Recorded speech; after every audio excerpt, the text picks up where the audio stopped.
Good afternoon friends. नए series की अगली दवा बात करते हैं और ये हमारी 100वीं मेडिसिन है।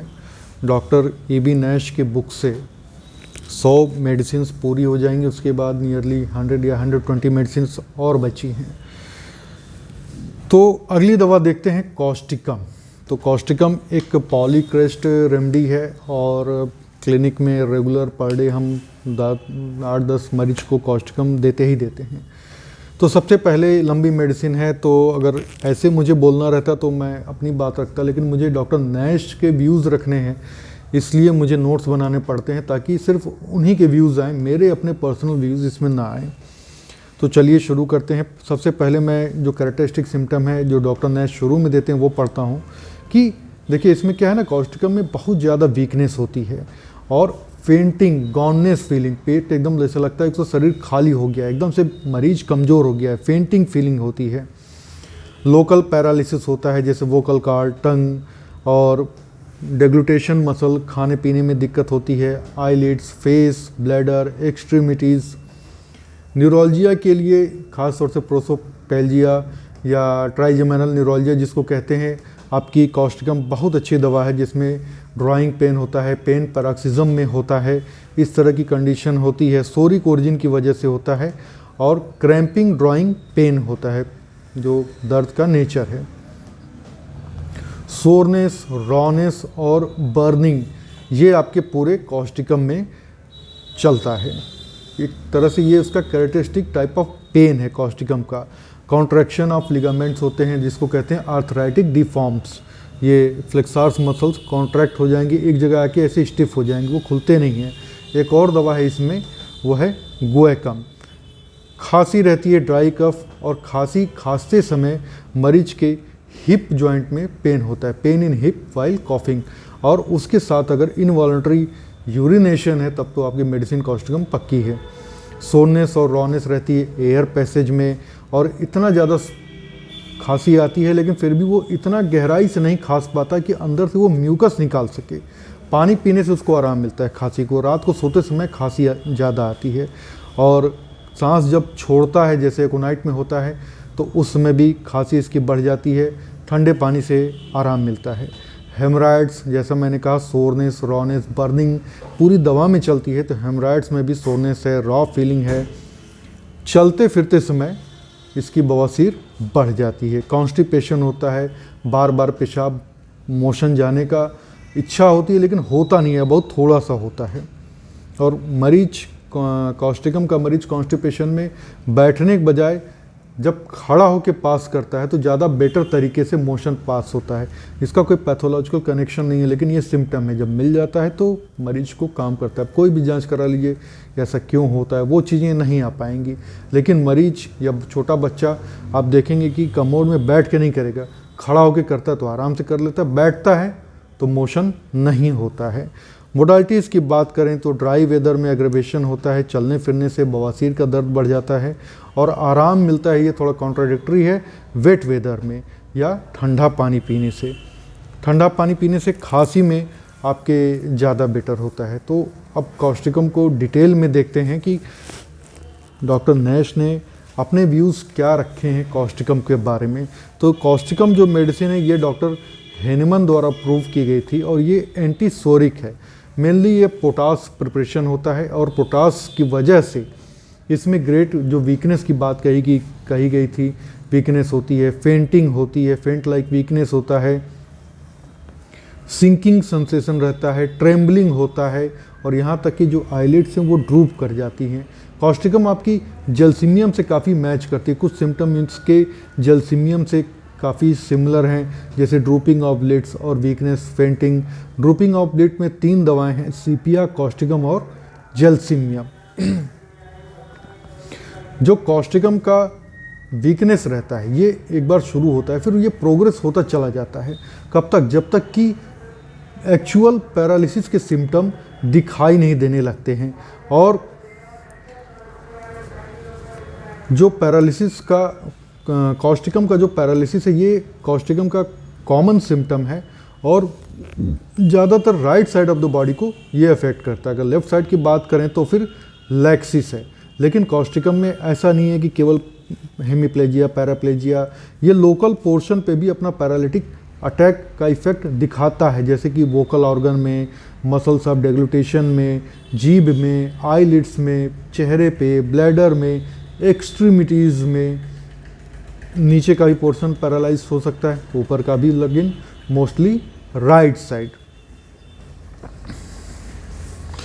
दूसरी तरफ अगर कॉस्टिकम की बात करें तो इसमें नर्वस ट्विचिंग भी है, कोरिया है, कन्वर्जन है, इपिलेप्टिक अटैक है, और यहाँ तक कि लोकोमोटर एटैक्सिया, लोकोमोटर एटैक्सिया भी हो जाता है, सिम्टम पाए जाते हैं। लोकोमोटर एटैक्सिया क्या है, जैल्सीमियम की तरह, जैसे loss of coordination on movement, जैसे मरीज चलेगा तो पैर इधर डालना चाहेगा, उधर पड़ेगा, जैसे जैल्सीमियम में होता है।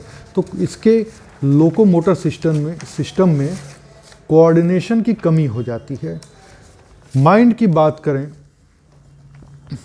तो ये कॉस्टिकम मरीज के माइंड पे बहुत ही ज़्यादा डीप एक्शन होता है, और नर्वस सिस्टम पे भी ये उसके इफ़ेक्ट करता है। मेलंकोली होती है, जैसे कि केयर, किसी को बहुत ज़्यादा प्यार दे दिया गया, थैंक्स बोल दिए तो वो रोने लगता है, मेलंकोली अटैक आ जाते हैं। ग्रीफ, सॉरो, किसी बात का दुख है, और ज़्यादातर जो मेंटल डिप्रेशन होता है ये पुराने किसी दुख की वजह से होता है, या सॉरो, बहुत लंबे समय तक वो किसी परेशानी से या किसी दुख में बहुत ज़्यादा सोच रहा है, परेशान है, तो ये दिक्कत आ जाती है। तो आप इग्निशिया, नाइट्रोम्यूर और फास्फोरस के साथ ऐसी कंडीशन में कॉस्टिकम के बारे में भी सोच सकते हैं। ये उसका एक प्रीडोमिनेंट मूड होता है, मेलंकोली मूड, लेकिन ये अल्ट्रेशन भी हो सकता है एंग्जाइटी से, इरिटेबल, या कभी कभी ये हिस्टेरिकल भी हो जाता है कॉस्टिकम। आँखों की बात करें तो पैरालिसिस आईलिड्स की हो जाती है, और इसमें विज़न बहुत ज़्यादा अफेक्टेड होता है। आँखों के सामने जैसे एक रुई जैसा, गॉज जैसा कुछ आके दिखाई देता है, और ऐसा लगता है कि जैसे आँख के सामने कोहरा छा गया है या बादल आ गया, उसको इस तरीके से एक मिस्ट टाइप का विज़न आता है। कैटरेक्ट में आपकी कॉस्टिकम बहुत अच्छी दवा है, और ढेर सारे केसेस को ये अकेले ही ठीक कर देती है। अब कान की बात करें तो कॉस्टिकम मरीज के कान में रोरिंग होगा, टिंगलिंग होगा, हमिंग नॉइज़ आएगा, टिनटस, जितने भी तरह के नॉइज़ हो सकते हैं सारी आवाज़ उसके कान में सुनाई देगी। डीफनेस रहता है टिनिटस के साथ। मुझे याद है मेरी शुरू की प्रैक्टिस में एक पेशेंट थे, और उस समय मैंने डॉक्टर ईबी नैश की बस मेडिसिन पढ़ी थी, और वो सारी चीज़ें उसने बताया, और मैंने कॉस्टिकम ही दिया था, और वो साल 1.5 साल से ट्रीटमेंट कर रहे थे, और सिर्फ एक बार कॉस्टिकम 15 दिन 30 दिया था, सुबह दोपहर शाम, और उनका टिनिटस ठीक हो गया और सुनाई भी देने लगा। तो बहुत डिटेल तो नहीं दिया था उनका केस, लेकिन मैं नया नया था, उसी समय ईबी नैश से मैंने ये चीज़ पढ़ी, पेशेंट आया, मैंने दिया, और वो काम कर गई। मरीज कॉस्टिकम में एक चीज़ और है कान में, कि जो वो बोलता है वही आवाज़ उसके कान में सुनाई देती है। कानों में जलन होती है, और कान अगर आप जब चेक करते हैं तो वो एकदम लाल रहता है। सल्फर में भी यही सिम्टम होता है, सारे ऑरिफाइसेस एकदम रेड रहते हैं। तो दोनों रेमडीज़ में काफ़ी रिजेंबलेंस है, काफ़ी सिमिलरिटी है। कुछ सिमिलरिटी मैं बताता हूँ, जैसे चेहरा पीला पड़ जाता है, और बीमार जैसा पीला, जॉन्डिस वाला नहीं, मरीज को पीलिया नहीं, लेकिन जैसा लगता है कितना बीमार है। पैरालिसिस होती है रूमेटिक ओरिजिन की वजह से या सोरिक ओरिजिन की वजह से। ट्राइजेमिनल न्यूरोलजिया होता है सोरिक ओरिजिन या रूमेटिक ओरिजिन की वजह से। जॉ जो है ये स्टिफ हो जाते हैं और मुंह खोल नहीं पाता, ये दोनों में है, सल्फर में भी है और कॉस्टिकम में भी। अब कॉस्टिकम के जीभ की बात करते हैं, तो जीभ में या तो पैरालिसिस हो जाएगी, या जीभ आवाज़ जो है साफ नहीं होगा, ऐसे बात करेंगे, और ऐसे ही बात करते हैं जब पैरालिसिस के मरीज आते हैं। तो मैं तो इसमें कंडीशन में 10 या CM का 1-2 खुराक देता हूँ, फिर छोड़ देता हूँ 3-4 दिन के लिए, उसी से काफ़ी अच्छा रिजल्ट आ जाता है। या कभी कभी कंप्लीट पैरालिसिस भी हो जाता है। और एक मेडिसिन और है इसमें, जो है जैल्सीमियम। जीभ जो होती है वाइट रंग की कोटेड रहती है साइड से, और बीच में रेडनेस रहती है, लेकिन ये उतना शार्प रेडनेस नहीं रहता जितना वेरेटम विरिडी में होता है। गले की बात करें, थ्रॉट की, तो गले में जलन होती है, लेकिन जब वो थूक घोटता है या कुछ खाता पीता है तो उससे उसको कोई दिक्कत नहीं होती, तकलीफ बढ़ती नहीं है। दोनों तरफ गले में दर्द होता है, और ऐसा लगता है कि ये दर्द सीने से उठ करके आ रहा है। बर्निंग पेन, रॉनेस रहती है, टिकलिंग रहता है गले में, और उसके साथ सूखी खांसी आती रहे। और मरीज जब बहुत देर तक खांसता है तो लास्ट में बहुत खांसने के बाद थोड़ा सा कफ आ जाता है, बहुत हल्का सा। अब इसमें भी ये सिम्टम जो गले वाला है ये भी सल्फ़र की तरह ही ये मैच करता है बर्निंग पेन, लेकिन सल्फ़र में ज़्यादातर जो जलन होती है वो आपकी राइट साइड की तरफ होती है। कॉस्टिकम में भी राइट साइड होती है, लेकिन गले में कभी कभी दोनों तरफ भी होती है। जैसे कभी कभी अब गले में जलन हो रही है, दर्द हो रहा है, आपने सल्फ़र दिया, आराम नहीं है तो कॉस्टिकम दे दीजिए। अब इंटेस्टाइनल ट्रैक्ट की बात करते हैं, आंतों की, तो इसमें कॉस्टिकम का बहुत ही गहरा डीप एक्शन है इसका। जैसे कि जलन होती है, जैसे लाइन जला दिया जाए और उसका धुआं नीचे से ऊपर आ रहा है, जैसे मरी जाता है और धुआं ही डका रहा होता है, ये सब बर्निंग पेन होता है, जलन होती है, इस तरह की दिक्कत होती है। कॉन्स्टिपेशन होता है, और बार बार कॉन्स्टिपेशन होता है, मरीज को फ्रीक्वेंट डिज़ायर होता है स्टूल पास करने का, लेकिन वो इनइफेक्चुअल होता है, जाने पे कुछ भी निकलता नहीं, या तो बहुत थोड़ा सा होता है। एक और मेडिसिन है वो है नक्स वोमिका। तो अभी बताया मैंने कि फ्रीक्वेंट इनइफेक्चुअल डिज़ायर होता है मोशन के लिए, उसके साथ पेट में बहुत ज़्यादा दर्द भी होता है, और मरीज इतना जोर लगाता है कि चेहरा लाल हो जाता है, ख़ास तौर से जब आप बच्चों में देखते हैं। और मोशन या लैट्रिन ख़ासतौर से बच्चों में, बच्चे जब खड़े होकर पास करते हैं तो ज़्यादा बेहतरीन तरीके से वो उनको मोशन हो जाता है, लेकिन जब बैठते हैं तो मोशन होगा ही नहीं। हेमराइड्स में कॉस्टिकम आपकी मालूम ही है आपको, वेरी इफेक्टिव रेमेडी। डॉक्टर लिप्पे ने एक पेशेंट को कॉस्टिकम दिया था सिर्फ इस बात पे कि जब वो अपने बवासीर के बारे में सोचता था तो उसको बवासीर में दर्द होने लगता था, तो उन्होंने कॉस्टिकम दिया और 3 दिन बाद उसकी पुरानी बवासीर ठीक हो गई। अब जी हेमराइड्स में क्या होता है कि जो स्वेलिंग होती है उसकी वजह से वो मोशन पास नहीं हो पाता है, वो रुक जाता है, स्वेलिंग की वजह से आ ही नहीं पाता है। ईचिंग होती है, स्मार्टिंग होती है, रॉनेस रहती है, वहाँ पे गीला गीला रहता है मैखाने के रास्ते पे, और चुभने जैसा दर्द होता है, ब्रूइस पेन होता है, सोरनेस रहती है। और तकलीफ़ हेमराइड्स की बढ़ती कब है? जब मरीज चलता है, जब अपने बवासीर के बारे में वो सोचता है या कुछ बात कर रहा है, बोल रहा है। जैसे मैं अभी बोल रहा हूँ तो अगर मुझको कॉस्टिकम लेना है तो मेरे बवासीर में दर्द होगा, या ऊंची आवाज़ में कुछ बोलना चाह रहा है, बस उसको बवासीर में दर्द होने लगेगा। ये चीज़। पेशाब के रास्ते पे खुजली होती है, जो यूरेथ्रा का ऑरिफाइस है वहाँ पे आगे वाले हिस्से में बहुत ज़्यादा खुजली होती है, और बार बार पेशाब करने की इच्छा होती है। और जितनी बार मरीज पेशाब करने जाता है, बस कुछ बूंद होंगे, 8-10 बूंद होंगे, फिर चला आएगा, लेकिन बार बार वो डिज़ायर बनी रहती है। स्पाज़म ये होता है रेक्टर में, और उसके साथ कॉन्स्टिपेशन रहता है, पेशाब रुक जाता है, रिटेंशन हो जाती है ऑफ यूरिन, और उसके साथ साथ बार बार पेशाब मालूम देता है। कैथेटर लगने के बाद अगर पेशाब इनवॉलंटरी होने लगे, अपने आप होने लगे, तो कॉस्टिकम आपकी मेडिसिन है। और कभी कभी तो इसमें अपने आप पेशाब 2-4 बूंद टपक भी जाता है, जैसे कि खांसेगा मरीज, छींकेगा, नाक छिड़केगा, ऐसे रात के सोते समय जब वो नींद में है या चलता है तो अपने आप पेशाब टपक जाएगा, उसे पता भी नहीं चलेगा। और जो इसका पेशाब होता है वो लाइथिक एसिड से लोडेड रहता है, और ढेर सारे उसमें, जैसे आप देखेंगे तो कई वेरियस कलर रहते हैं उसके यूरिन में। और इसका पेशाब इतना इनसेंसिबल रहता है कि मरीज जब पेशाब करता है ऐसे खड़े होकर भी तो उसको पता ही नहीं चलेगा। अगर वो अंधेरे में पेशाब कर रहा है तो उसे पता ही नहीं चलेगा पेशाब हो रहा है, जब तक वो हाथ से खुद छू के नहीं देखेगा नहीं हो रहा है। तो इस तरीके से, इनसेंसिबल तरीके से मरीज को बिना किसी जानकारी के उसकी पेशाब टपक जाती है और मरीज को पता भी नहीं चलता। खांसते होते समय अगर हो रहा है तो कॉस्टिकम आपकी है। और भी रेमडीज़ हैं, जैसे स्किला है, पल्सिट्ला में भी है। रेस्पिरेटरी ऑर्गन की बात करें तो हॉर्सनेस रहती है, सुबह के समय गले में खराश रहेगा, आवाज़ भारी रहेगी, रॉनेस रहेगी, और अचानक से आवाज़ चली जाएगी।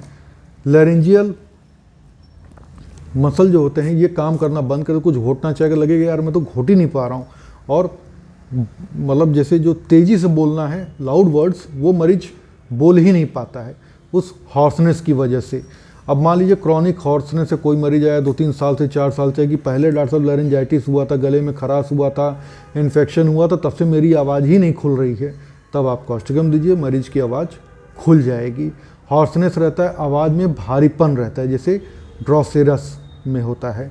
और वोकल कॉर्ड पैरालिसिस, कॉस्टिकम के खांसी की बात करें तो ड्राई हॉलो कफ रहता है, उसके साथ गले में सोरनेस रहती है, रॉनेस रहती है और बर्निंग पेन भी रहता है। खांसते समय मरीज के हिप में पेन होता है और अपने आप पेशाब निकल जाता है। और जो म्यूकस होता है उसके गले में खांसी जो आती है तो मरीज को ये ऐसा फील होता है कि वो इतनी गहराई से नहीं खांस पा रहा है कि अंदर से म्यूकस निकाल सके। इस तरह की कंडीशन रहती है। पानी पीता है तो खांसी में आराम हो जाता है। लंबे समय तक खांसता रहेगा तो लास्ट में थोड़ा सा कफ निकल जाता है। सांस छोड़ते समय खांसी ज़्यादा आती है जैसे एकोनाइट में होती है और म्यूकस को वो निकाल नहीं पाता तो उसको घोटना पड़ जाता है, घोट जाता है, निकल थोड़ा सा आएगा हट के फिर वो घोट जाता है उसको। इन्फ्लुएंजा में आपकी कॉस्टिकम, इपिटोरियम और रस्टॉक्स के साथ खड़ी रहती है और इन तीनों दवाओं में एक टायर्ड, सोरनेस, जैसे ना बदन में दर्द होता है, खूब अंगरता है, जैसे किसी ने खूब पीट दिया हो, थकान हो, सोरनेस सीने में रहती है खांसते समय, तो ये सारे सिम्टम के साथ कॉस्टिकम, इपिटोरियम और रस्टॉक्स 3 दवाएं आपकी मेनली आती हैं। अब आपको डिफ्रेंशिएट करना है, अगर इसके साथ इनवॉलंटरी यूरिनेशन है तो कॉस्टिकम डेफिनेटली आपकी रेमेडी है। अब आइए कमर और एक्सट्रीमिटीज़ की बात करते हैं, जोड़ों के दर्द की। तो स्टिफनेस होता है, गर्दन में, गले में दर्द होता है, कमर में और सैक्रल रीजन में स्टिफनेस हो जाता है, खास होते जब मरीज कुर्सी से बैठ के उठता है, ऐसे उठते समय उसको बहुत तेज स्टिफनेस और ब्रूइज फीलिंग होगी, दर्द होगा।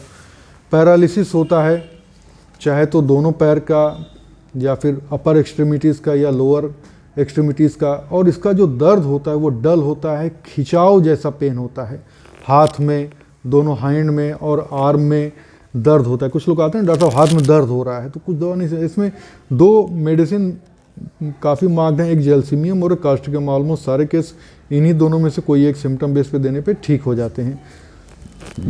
ड्राइंग, टीयरिंग पेन होता है थाई में, पैरों में, घुटनों में, पैर में, और एग्रवेशन होता है ओपन एयर में, और जब वो बिस्तर पे बैठ जाता है तो उसको आराम मिलता है। पैरों में कमजोरी होती है और पैर ट्रेम्बल करने लगते हैं, खड़ा होता है तो उसके पैर कांपने लगते हैं। रूमेटिक और आर्थराइटिक इन्फ्लामेशन और कॉन्ट्रैक्शन ऑफ फ्लेक्सार मसल्स। बहुत पहले मैंने ये केस एक देखा था, एक पेशेंट को जो नी जॉइंट में पेन होता था और उनका पैर ऐसे ऊपर उठा था और वैसे ही रह गया था, वो पैर ज़मीन पर आता ही नहीं था। तो मुझको याद है कि वो मरीज कॉस्टिकम से ही ठीक हुआ था, कॉस्टिकम और गुएकम दोनों मैंने दिया था। स्टिफनेस ऑफ जॉइंट्स होता है, जॉइंट्स स्टिफ हो जाते हैं। डॉक्टर नैश कहते हैं कि क्रॉनिक रूमेटिज्म और पैरालिसिस को सारी दवाइयों को हटाकर अगर वो सिर्फ 3 दवा सेलेक्ट करें तो वो कॉस्टिकम, रस्टॉक्स और सल्फर को ही सेलेक्ट करेंगे। और वो कहते हैं कि अगर थॉरोली इसको ऑब्जर्व किया जाए तो इन्हीं 3 दवाओं से मैक्सिमम केसेस ठीक हो जाते हैं। कॉस्टिकम का एक और कैरेक्टरिस्टिक पेन है न्यूरोलजिया में टीयरिंग पेन, सोरनेस होता है, मच बर्निंग होता है। कुछ और दवाएं कंपैरिजन में, जैसे सल्फर में है कि बर्निंग विद ईचिंग, एपिस में है बर्निंग विद स्टिंगिंग, चुभने जैसा दर्द होता है जैसे कोई चीज़ काट ले, और कॉस्टिकम में होता है burning with soreness. Arthritic deep form condition में आपकी कॉस्टिकम, और कुछ पुराने केसेस जैसे क्रॉनिक केसेस हैं जिसमें आप पास हिस्ट्री लेते हैं, जिसमें सप्रेशन, जैसे खुजली वगैरह हुई, दाने वगैरह हुए, वो किसी तरह सप्रेस्ड हो गए, या पुराना कोई क्रॉनिक स्किन डिजीज़ थी वो ठीक हो गई, उसके बाद अब एक नई क्रॉनिक डिजीज़ आ गई जैसे एक्जिमा वगैरह सप्रेस हो गया और नई समस्या आ गई, सांस फूलने लगा। इसमें डॉक्टर नैश एक केस भी दिखाते हैं प्रोसोपेल्जिया का, ट्राइजेमिनल न्यूरोलजिया का, जिसमें मरीज का डल टीयरिंग पेन था, ड्राइंग पेन था, पैराक्सिज्म में दर्द आता था, लेकिन काफ़ी दवाएं देने के बाद वो ठीक नहीं हुआ। फिर उन्हें पता चला कि मरीज को एक्जिमा था बहुत पहले और वो ठीक हो गया था। इन्होंने सल्फ़र दिया, सल्फ़र से आराम नहीं मिला, फिर कॉस्टिकम 200 दिया, उससे मरीज के दांत का दर्द ठीक हो गया। तो इतना सिग्निफिकेंट होता है पास्ट हिस्ट्री लेना। वार्ड्स में आपकी कॉस्टिकम बहुत अच्छी दवा है, इक्वल टू थूजा नहीं है लेकिन लेस देन थूजा भी नहीं है। और जैसे कहीं जल गया और वो घाव सूख गया लेकिन फिर से पकने लगा, उसमें दर्द होने लगा, सड़ने लगा, तब आपकी कॉस्टिकम है। और इसकी मोडालिटीज़ की बात करें तो क्लियर फाइन वेदर में एग्रवेशन होता है और डैम्प वेट वेदर में एमिलोरेशन। तो ये थी आपकी कॉस्टिकम डॉक्टर इबी नैश से। Thank you.